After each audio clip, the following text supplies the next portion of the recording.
Welcome everyone to Grumpy's Coffee Talk Show on Rumble.com. The clock strikes 8, the morning light is dim, another day begins, the choice is looking grim. But don't despair, don't you start to pout, there's one place on the dial where they sort it all out. The theme song hums, the kettle's on the boil. It's time to trade the silence for a little morning toil. Sip that strong black cup and find a comfy chair, 'cause Grumpy's Coffee Talk Show is back on the air. Always sipping strong coffee and the mood is terse, talking about the daily affairs of this whole universe. From the headline screaming to the whispering wind, there's no topic too twisted, no thread left unspun. We'll open up the Bible for a little golden truth, then pivot to the shadows of our conspiratorial youth. It's Grumpy's Coffee Talk, where the facts might get blurred, but you'll always leave informed, or at least kind of stirred. Yep. Like we usually say, though, sometimes you might even leave a little disturbed. Who knows? But then again, it's all good. Welcome back to Grumpy's Talk Show, Coffee Talk Show.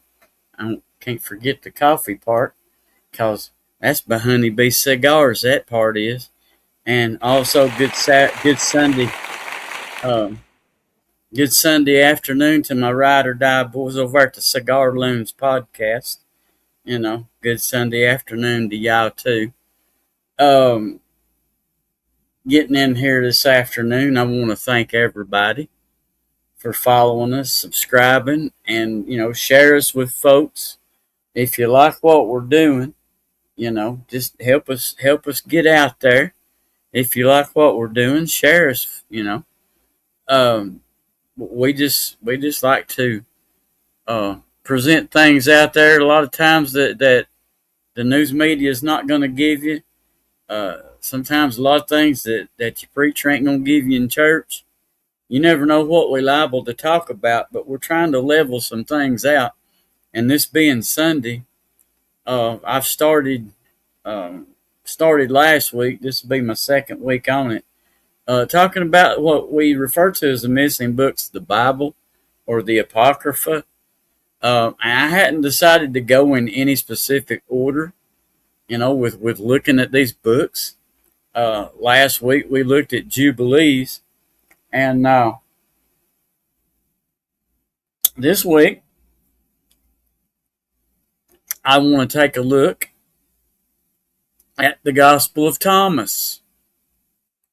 Now, the Gospel of Thomas, the sayings of the living Jesus. Now, let me just say that you can look in your KJV or your NIV or your NASB or whatever version you want to look in, but you won't find the Gospel of Thomas in one of those that's got 66 books in it. It is in the Ethiopian Bible. It has all 88. And that's the Bible I study out of, when I go to talk about these books. And this is why I chose this one today, the sayings of the living Jesus. Now we're going to take a look at this, and like I always tell you, I'm going to put this out there to you in as neutral a way as possible, because I want you to look at things and see things through your own lens, through your own eyes, with your own common sense, and your own, your own brain cells, the ones that Abba Father gave you to use, Those are the things I want you to use as you read things like this, and it helps you understand better what's going on. Why would things be hidden from us? Just there's so much that you'll learn, and like I've always said in my studies on the Bible, yes, I'll ask questions because yes, there are questions that can be asked. I'm not the guy. I'm not that guy anymore. I mean, we were all brought up basically the same, and I'm the first to tell you that too. But as I got older and I've gotten closer, to Abba Father and some of the things He's walked me through, when He starts to show me things, I have a great tendency to pay attention and listen to Him. Um, and when He starts to wake me up to some things, I have a tendency to be very attentive and obedient to that, whether whether the general public believes it or conceives it or not. That's irrelevant to me. It's relationship with me and Him. It's not about anybody else, you know. Um, but this is the whole thing. Um, the sayings of the living Jesus, and there's people that get into all kind of debates just about the living Jesus. But a lot of people call this the hidden library, but the lost books, the missing books. Today we're looking at Thomas. Um, this book, it wasn't so much lost as it was buried, like literally.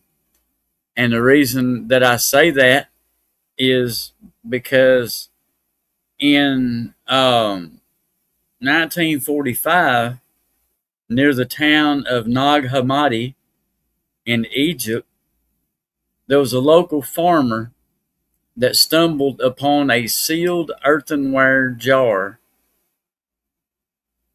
Inside that jar were 13 leather-bound papyrus codices. Among them was a text that would send shockwaves through the world of biblical archaeology, and it was called the Gospel of Thomas, the one we're going to be looking at here today. Now, the Gospel of Thomas, if you go to read it, it's not going to read like Matthew, Mark, Luke, John. No, it's not. There's no birth story in it. There's no miracles, no trial, no resurrection. It's a collection of 114 secret sayings.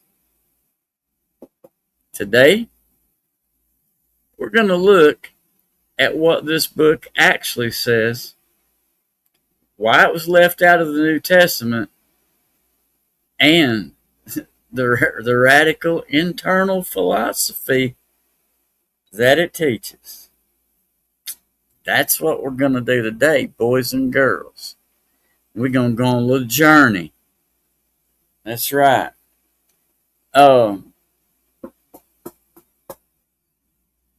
Let's talk about the discovery and the Thomas identity for just a second. Before we dive into the text, let's talk about a little context. This wasn't a new book in the sense that no one knew it existed. Early church fathers like Origen mentioned it as far back as the 3rd century, usually to warn people away from it. Wonder why. Anyway, the version found in 1945 was written in Coptic, but we've since matched it to older Greek fragments that date back to the late 2nd century. Why Thomas? The text opens with, "These are the hidden words that the living Jesus spoke, and Didymos Judas." Thomas wrote them down. Didymos is Greek, and Thomas, Aramaic. Both mean twin. In some early Christian traditions, particularly in Syria, Thomas was whispered to be the spiritual twin of Jesus. That was what was whispered. Now, to be clear, most modern scholars don't believe the Apostle Thomas physically wrote this. However, many believe that it does contain sayings, tradition that might be as old as the synoptic gospels of Matthew, Mark, and Luke. See, they're always going to debate, question and debate. But now let's get on down here into what does it teach? That's one right there. What does this Gospel of Thomas? What does it teach us? What's it supposed to be showing us? If you open the Gospel of Thomas, the first thing you're going to notice is the lack of a plot. It's a list of logia, or sayings. The core message of Thomas is gnosis, or knowledge. Now, I'm going to take into my pea brain here and guess that gnosis or gnosis, I'm going to guess that's where we got the Gnostic Gospels and such from. Just a guess. I don't know. But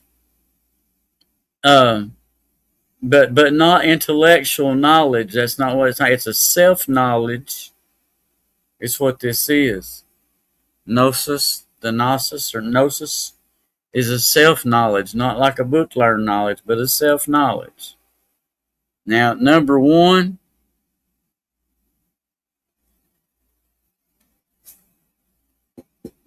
the kingdom is within. In the canonical Gospels, the kingdom of God is often described as a future event or a social reality. And Thomas, it is a state of mind in the book of Thomas. Saying number 3. If your leaders say to you, "Look, the kingdom is in the sky," then the birds of the sky will precede you. Rather, the kingdom is within you, and it is outside you. Wow.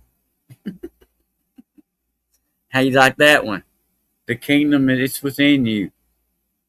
See, that wasn't hard. That's even still, you can even still find that in your book, your 66. Where Yosha tells you, kingdom's within you. It's not out there somewhere. It's within you. Right there. It's within you. The rejection of ritual, what's that going to get you? Thomas Thomas is surprisingly dismissive of outward religious practices. He just, no, you know, he was outwardly dismissive toward these religious practices. When the disciples asked Jesus if they should fast or pray, the Jesus of Thomas essentially tells them that if they fast, they will create a fault for themselves, and if they pray, they will be condemned.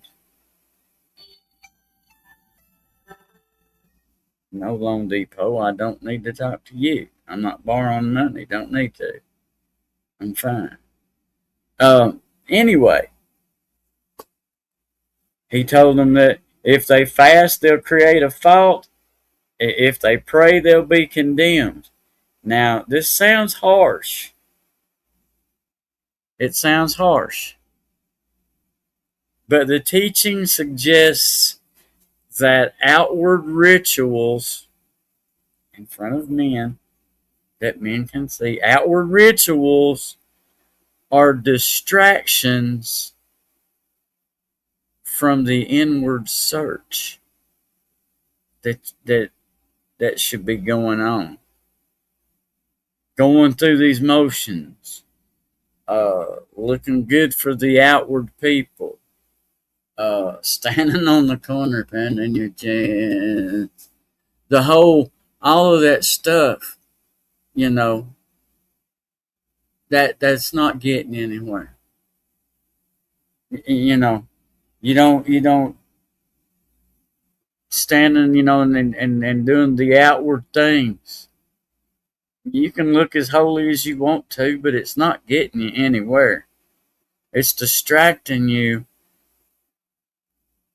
It's distracting you from what Yahusha himself told you. The kingdom is within you, and seek ye first the kingdom. I mean, when you stop and think about it, how much plainer does it get than that? Seriously. Seek ye first the kingdom.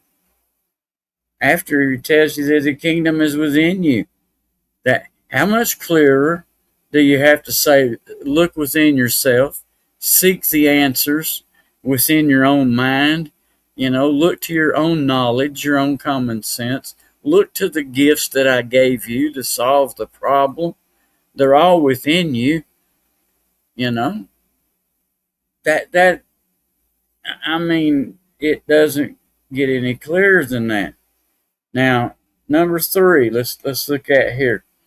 We've talked about this. Don't be distracted from looking inward for the solutions and the answers, because that's what we need to do, is start looking inward, because your Father gave you everything you need to seek, search, and find the answers to whatever it is you've got on your mind.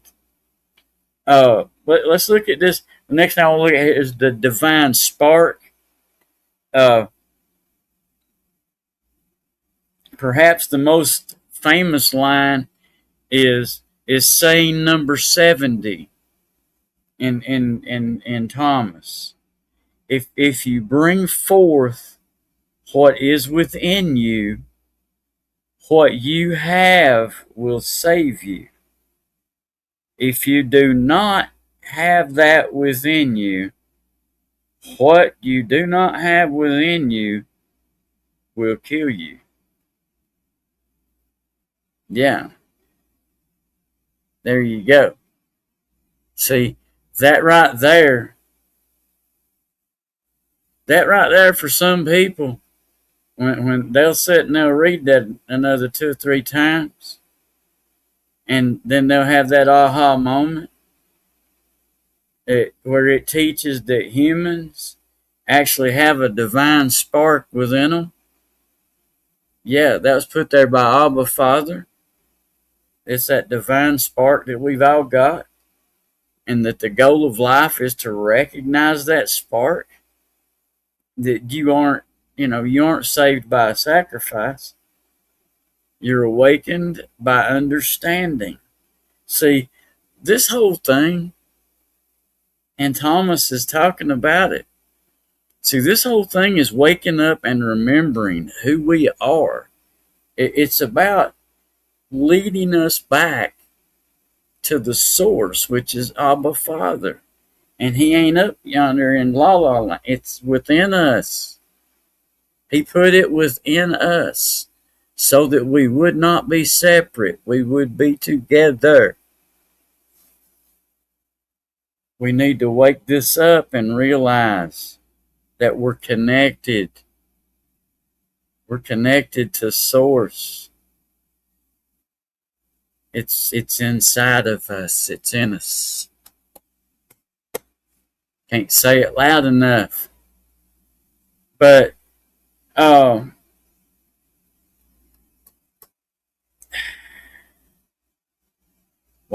Why would they exclude, why would they exclude, this kind of wisdom, this kind of knowledge that Yahushua himself or Jesus said?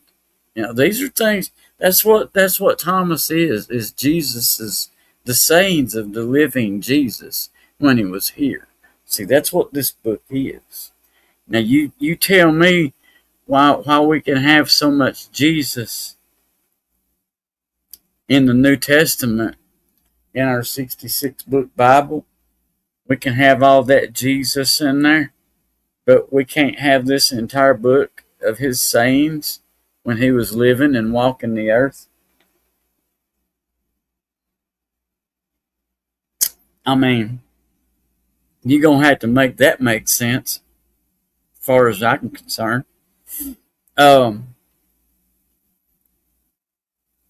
But because I know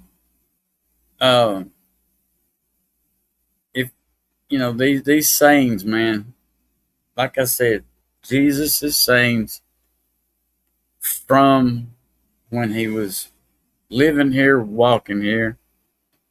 And why aren't they in your Bible? They give three main reasons for it, and one is date and origin. Some parts are old. The final version that we have was likely compiled later than the four canonical Gospels. Therefore, the time thing, as far as being able to get it in there, that's, the theology of the cross. The New Testament is built on the death and resurrection of Yahushua, or Jesus, as a means of atonement. Thomas totally ignores the death of Yahushua entirely. And to the editors of the New Testament, a gospel without the cross wasn't considered a gospel. Then you had the elitism as another reason for it not to be there. Thomas suggests that only those who discover the interpretation of the sayings will find eternal life. The early church wanted a message that was Catholic, meaning universal, and accessible to everybody, not just those that were seeking secret knowledge. Well, you have to seek. Seek and you shall find. He's not going to force himself upon you. You need to seek him out. You need to reach out, get a hold of it. There's a lot of there's only one way. Trust me, there's only one way. And this is the way you've been told, right through Yahushua, or Jesus as you call him. But that's the way, the truth, and the life. No denying that. No arguing that. No arguing that Abba Father is spirit. No arguing that. And like I said, I have questions. I'll ask questions all the time. But none of my questions will ever question whether Abba Father is real, whether Yosha, Jesus, is real, or the Ruach, the Spirit, is real. I'll never question those. That's my base. I walk in that. I walk on that. I walk in that truth. Oh, but yes, there's things that I can question, things I will question, things I do question. Oh, but now, um, I just want to say that, um, again, that this book of Thomas, uh, it's not a gospel. It's not a gospel that's going to read like Matthew, Mark, Luke, and John. It's not. It's just not going to. Because it is, like I said, uh, it is a book of sayings from the living Jesus, or Yosha, when he was here walking on this earth. Things that he said. Now, this is where sometimes I get in a little trouble once in a while with some of my fellow brothers and sisters. They know I'm very serious about my relationship with my father. But we look at some things in different ways, and when it comes to these sayings, and when it comes to the teachings, sometimes I get in trouble because I have a personal preference,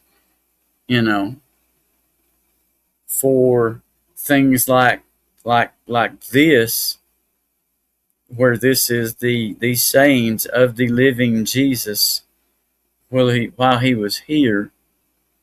And then when I look at our Bible, then I have Matthew, Mark, Luke, and John, with whom Jesus walked and talked and taught.